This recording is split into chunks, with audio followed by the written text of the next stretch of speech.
بسم اللہ الرحمن الرحیم اللہم صلی وسلم دائما ابدا علی حبیبک خیر الخلق کلہم وعلی آلہ واصحابہ بارک وسلم۔ ہم ایک بار پھر سلسلہ ایاک نستعین میں حاضر ہیں، اور ہمارا سلسلہ جو ہے اس میں سوالات کے جوابات اور استخاروں کے بعد دیے جاتے ہیں۔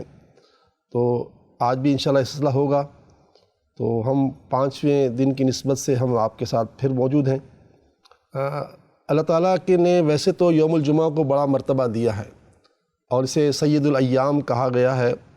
اس میں ایسی گھڑی آتی ہے جس میں کوئی دعا رد نہیں ہوتی، اور وہ گھڑی جو ہے جمعۃ المبارکہ کے دن کئی اس کے اقوال ہیں، اور ایک مضبوط قول یہ بھی ہے کہ وہ عصر سے مغرب کے درمیان آتی ہے۔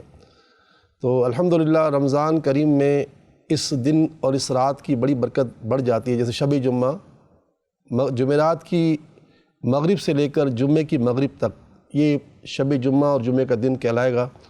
اس کے بارے میں ایک حدیث پاک سنتے ہیں، پھر آگے چلتے ہیں۔ پیارے آقا صلی اللہ علیہ وآلہ وسلم ارشاد فرماتے ہیں کہ اللہ عز و جل ماہ رمضان میں روزانہ افطار کے وقت 10 لاکھ ایسے گناہ گاروں کو جہنم سے آزاد فرماتا ہے جن پر گناہوں کی وجہ سے جہنم واجب ہو چکا تھا۔ اللہ کا بڑا احسان ہے کہ اللہ اس پہ عطا فرماتا ہے۔ اور پھر فرمایا کہ نیز شب جمعہ اور روز جمعہ، یعنی جمعرات کے غروب آفتاب سے لے کے جمعے کے غروب آفتاب تک ہر گھڑی میں ایسے 10 لاکھ گناہ گاروں کو جہنم سے آزاد کیا جاتا ہے جو عذاب کے حقدار قرار دیے جا چکے ہوتے ہیں۔ کنز العمال۔ تو الحمدللہ ماہ رمضان کے جمعے بھی اللہ نصیب کرے اور جمعرات کی رات نصیب کرے، ہمیں اس کی قدر کرنے کی توفیق عطا فرمائے۔ اچھا، چند سوالات کے جواب دے سکتے ہیں کہ ہمارا دورانیہ چھوٹا ہوتا ہے۔ میں نے کل ایک آخری سوال کا جواب دیا تھا، ہماری بہن نے ہمیں سکھر سے کال کی تھی، تو ان کو میں نے یا خالقوں کا وظیفہ دیا تھا۔ اچھا، مجھے میرے دوستوں نے کہا کہ آپ ضرور یہ بات بتا دیا کریں لوگوں کو کہ یہ دنیا میں کئی لوگوں کی چیزیں گم ہو جاتی ہیں، تو یہ وظیفہ خالی میری اس بہن اسما کے لیے نہیں ہے، بلکہ میرے ہر وظیفے کے پیچھے یہ بات ذہن میں ریکٹیشن کر لیجئے کہ میں جس کو بتا رہا ہوتا ہوں وہ میرے سامنے ایک فرد ہوتا ہے، لیکن یہ پورے عالم کے لیے وظیفے ہوتے ہیں۔ تو اگر آپ کی کوئی چیز گم ہو جائے تو اس کو ضرور اس وظیفے سے فائدہ اٹھا لیا کریں۔ اور وہ جو دعا ہے وہ دعا ہر ایک کو یاد نہیں ہوتی، لیکن وہ دعا بھی سن لیجئے۔ یا جامع الناس لیوم لا ریب فیہ انک لا یخلف المیعاد اجمع بینی و بین الضالۃ۔ اگر یہ دعا پڑھ لی جاتی ہے تو کوئی بھی گمشدہ چیز ہو وہ مل جاتی ہے۔ اللہ تعالیٰ ہر مسلمان کی مدد فرمائے۔ اچھا، ایک سوال یہ ہے راول پنڈی سے، ان کی شہزادی ہے فرت صاحبہ کی شہزادی، ان کا نام ہے نمرہ۔ یہ 6 سال کی بچی ہے، نارمل بچوں کی طرح ان کا رد عمل نہیں ہے، کوئی روحانی علاج بتائیے کہ وہ نارمل بچوں کی طرح ہو جائے۔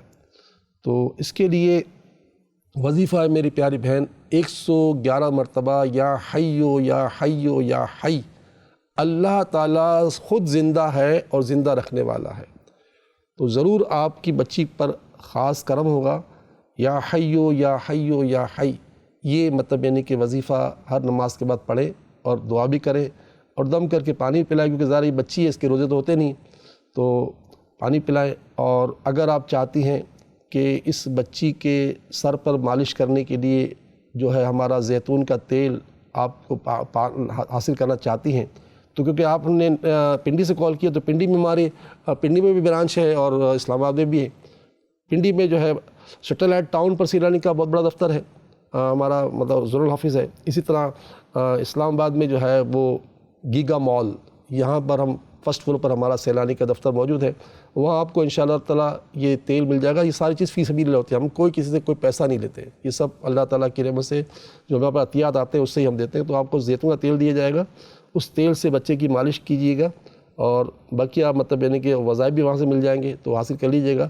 اور یہ آپ کے لیے نہیں بلکہ کسی کو بھی مطلب یعنی کہ اس طرح کے مسائل ہو تو ہم زیتون کا تیل دم کیا دیتے ہیں، اور وہ الحمدللہ ویسے میرے آقا فرماتے ہیں کہ زیتون کھاؤ اور لگاؤ، یہ تو آقا کی حدیث پاک بھی ہے، اور والتین والزیتون قرآن کی میں اللہ تعالیٰ نے زیتون کی قسم یاد فرمائی، یعنی اتنی عظیم دولت ہے زیتون کہ اللہ نے اس کی قسم یاد فرمائی ہے۔ تو بہرحال یہ آپ کر لیجیے گا، بغیر اللہ سے دعا ہے کہ اللہ تعالیٰ آپ کی شہزادی کو صحت عطا فرمائے۔ بس افطار اور سحر میں خاص دعا مانگیں، اور خاص کر کے سحری کے وقت 2 رکعت تہجد ادا کریں اور دعا مانگیں، انشاءاللہ مسئلہ حل ہو جائے گا۔ پھر ایک کال ہے کہ لکھتے ہیں کہ 4 سال ہو گئے شادی کے مگر اولاد نصیب نہیں ہوئی۔ فرد صاحبہ نے یہ بھی پنڈی سے کال کی۔ تو فرد بہن، ہم نے استخارہ کیا ہے، ہوتا ہے اس میں سلسلہ بعض اوقات بندش وغیرہ کا اولاد کا، لیکن الحمدللہ آپ کے ساتھ ایسی کوئی بات نہیں ہے۔ اور ہم اولاد کے لیے 7 کھجوریں دیتے ہیں جو 7 افطاری میں استعمال کرنی ہوتی ہیں۔ اب چونکہ ماشاءاللہ رمضان کے دنوں میں تو ویسے ہی آپ کو الگ سے روزے رکھنے کی ضرورت نہیں پڑے گی، اور افطار سے پہلے آپ کو پڑھنا ہوگا یا مصورو یا مصورو یا مصور، یہ 21 مرتبہ پڑھنا ہوگا۔ مصور کے معنی صورت بنانے والی ذات، تصویر بنانے والی ذات۔ تو انشاءاللہ تعالیٰ اللہ کی عطا سے، اس کی رحمت سے آپ کے گھر میں اللہ تعالیٰ اولاد کی نعمت عطا فرمائے گا۔ بقیہ یہ کہ نمازوں کی پابندی کرتے رہیں، اور حدیث پاک سے ثابت ہے کہ جو شخص اللہ کی بارگاہ میں توبہ کرتا ہے، حدیث قرآن سے بھی ثابت ہے کہ اللہ تعالیٰ اسے اولاد عطا فرماتا ہے۔ تو آپ 70 مرتبہ استغفر اللہ الحی القیوم، استغفر اللہ الحی القیوم، استغفر اللہ الحی القیوم، یہ آپ بھی اور آپ کے شوہر ہر نماز کے بعد پڑھیں گے۔ 10-5 منٹ کا وظیفہ ہے۔ استغفر اللہ الحی القیوم کے معنی یہ ہیں کہ اے اللہ، میں تجھ سے اپنے گناہوں کی معافی چاہتی ہوں، بخشش چاہتی ہوں۔ تو زندہ ہے، زندہ رکھنے والا ہے، تو قائم ہے، قائم رکھنے والا ہے۔ اس وظیفے کو دنیا میں کوئی بھی بے اولاد پڑھے گا، انشاءاللہ تعالیٰ اسے اللہ تعالیٰ صاحب اولاد بنا دے گا، کہ یہ اللہ تعالیٰ کی کتاب قرآن پاک اس بات کی ضمانت دے رہی ہے کہ جو ہم سے سچی توبہ کرتے ہیں، ہم انہیں اولاد عطا کرتے ہیں، ہم انہیں رزق عطا کرتے ہیں، ہم انہیں خوشگوار زندگی عطا کرتے ہیں، اور انہیں مددگار عطا کرتے ہیں۔ تو سچی توبہ کرنے والوں کو 4 بڑے بڑے انعامات سے قرآن پاک میں اللہ تعالیٰ نے یقین دہانی کرائی ہے کہ رزق بھی ملتا ہے اس توبہ سچی کرنے والوں کو، اولاد بھی ملتی ہے، مددگار ملتے ہیں، اور اللہ تعالیٰ مطلب یعنی کہ خوشگوار زندگی بنا دیتا ہے۔ تو یہ اللہ تعالیٰ ہم سب مسلمانوں کا مقدر کریں۔ اور پھر آج میں آخری سوال کا جواب دوں گا۔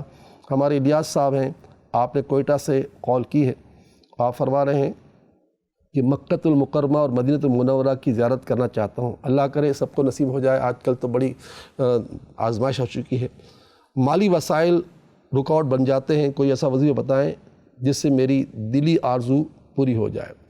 ضرور پوری ہوگی انشاءاللہ، کیونکہ اللہ تعالیٰ کا خود کا فرمان ہے کہ میرا بندہ مجھ سے جیسا گمان کرے گا ویسا مجھے پائے گا۔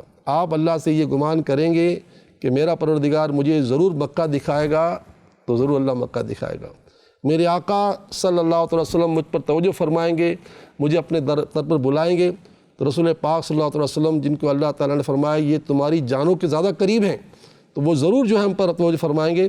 تو اس کے لیے 2 وظیفے ہیں۔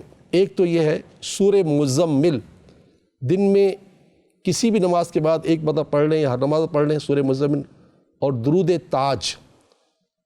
2 باتیں ہو گئیں۔ اور چلتے پھرتے اٹھتے بیٹھتے جو بھی درود پاک آسان لگے، صلی اللہ علی محمد صلی اللہ علیہ وآلہ وسلم، اس کا ورد کریں۔ انشاءاللہ تعالیٰ آپ کو بھی مجھے بھی اللہ تعالیٰ سب کو بار بار مکہ دکھائے، بار بار مدینہ دکھائے، اور رمضان مدینہ دکھائے، وہاں کی سیریہ افطاریہ کروائے، آمین یا رب العالمین۔ ہمارا سلسلہ آج اب اس تیسری کال پر جو ہے مکمل ہوتا ہے۔ ہم پھر انشاءاللہ پھر کل ملیں گے۔ ہمارے اس پروگرام کو دیکھتے رہیے گا، پروگرام ایاک نستعین۔ اللہ تعالیٰ آپ کا ہمارا سب کا حامی و ناصر۔ السلام علیکم ورحمۃ اللہ وبرکاتہ۔